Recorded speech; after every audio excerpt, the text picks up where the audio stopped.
Good morning, good afternoon, good evening. I wanted to just talk about, I talked last week about reforming the reservations, but I wanted to go a little, dwell into this a little bit deeper concerning this, that when I talk about reforming or reestablishing the reservations, I look at, like I said, and I have the background, I have a PhD in psychology, lived, did quite a work, extensive lot of work, was a forester out west, lived in Utah, did a lot of work in Utah, Wyoming, Northern California, Oregon, Southern Washington, Wyoming, and I've traveled extensively to a lot of the national parks too. Lived in southern Arizona, and the point when I talk about these reservations, I talk about how these reservations are isolated. And what I mean by isolated, they are very isolated in the fact there's no, the urban settings, or a city tends to be very off in the distance, or could be several miles, could even be up to an hour, 2 hour drive, because the fact of many of these reservations are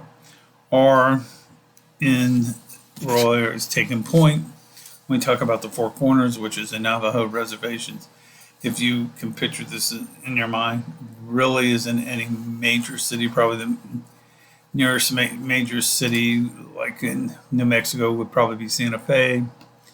Uh, in Arizona would be Flagstaff, and in Utah it would be Moab. So, and most of those are like 2 or 3 hours away. So, the point that I want to make about, or the emphasis I want to make about this, is as a society or as a nation, we have to look at this and say, is this the best that we can do to help Native Americans, especially Native American people?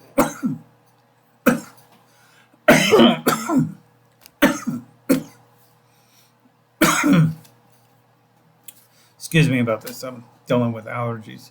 But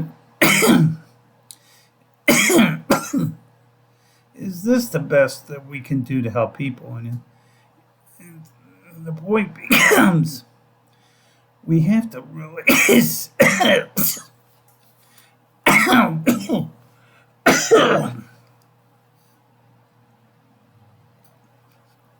we have to really assess, and excuse me again, how we assess how we help these people.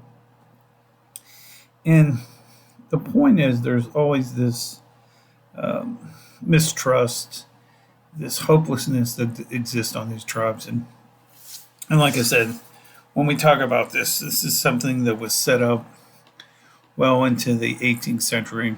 You remember at one time when they started pushing Native American people onto reservations, they were not under the Secretary of the Interior, but under the Secretary of War.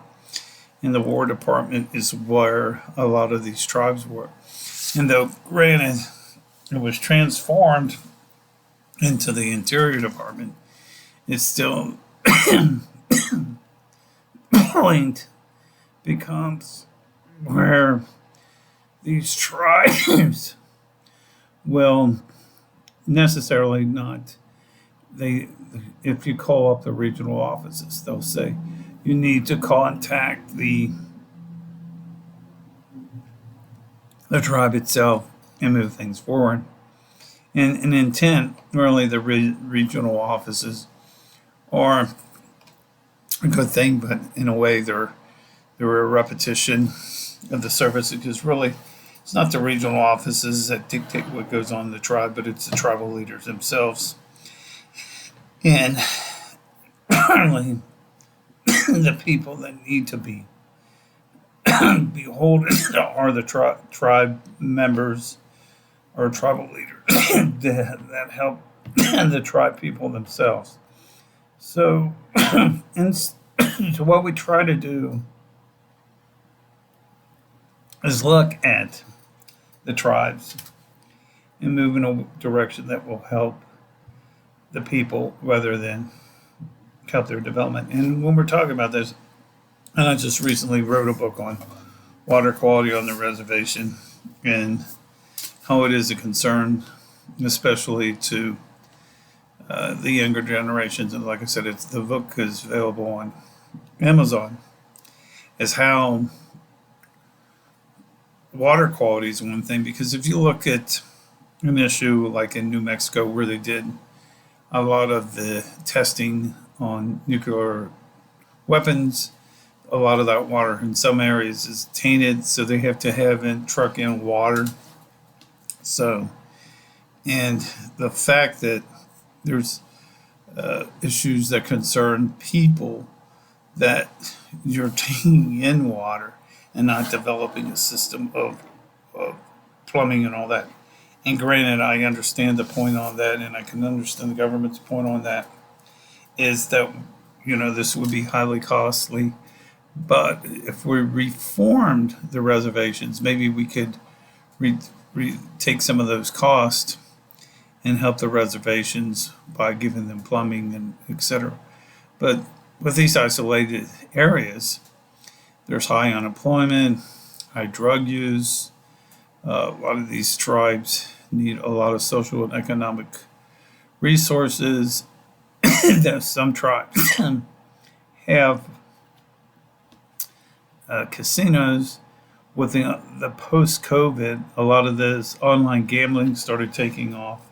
So there's probably revenue that was lost concerning the tribes, and they'll never get that money back. So the point on this is we need to take and move things in a direction that is more positive for the people on the reservations itself. Housing is another issue. If you look, some of these houses are in trailers. Like I said, there's no running water on some of them. And the point becomes, as a society, as a nation, some of these reservations, and I'm not saying all of them, but some of these reservations are almost like a third world country. And you would not expect that here in the United States. So the point becomes, we need to look and rectify what is going on with the reservations, revamp the system, and move forward with creating a system that is more empowering the Native people, empowering the tribal leaders, and creating a positive environment for the people that live on the reservations.